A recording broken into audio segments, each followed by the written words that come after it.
આપણી અંદર જ્ઞાન, ભક્તિ, વૈરાગ્ય આ બધાય ભાવો ઉપસ્થિત છે જ, પણ સંસારની માયાજાળમાં, સંસારના પ્રપંચોમાં આ બધા ભાવ ક્યારેક મૂર્છિત અવસ્થામાં આવી જાય.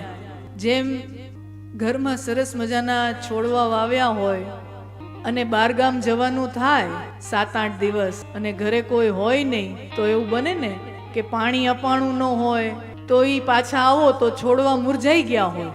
શું કામ? કારણ કે એને જે પોષણ આપવાનું હતું એ પોષણ મળ્યું નહીં. તો ભલે ને વર્ષોથી માવજત કરતા આવ્યા હોય, પણ એને 10-15 દિવસ પાણી ન મળે તો પાછા આવો એટલે મુરઝાઈ જાય.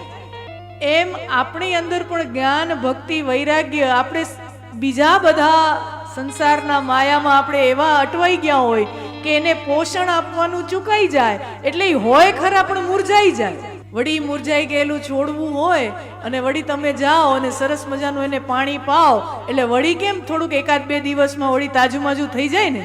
એમાં હરિકથા પણ એ જ છે કે આપણી અંદર રહેલા જ્ઞાન, ભક્તિ ને વૈરાગ્ય જે મુરઝાઈ ગયેલા હોય, જે મૂર્છિત અવસ્થામાં હોય, એને આ હરિકથા પોષણ આપે છે, એને આ હરિકથા ખાતર પાણી આપે છે અને વળી ઈ ભાવો મારીને તમારી અંદર જાગૃત થાય, પુષ્ટ થાય, બળવાન થાય, એના માટેની આ કથા છે.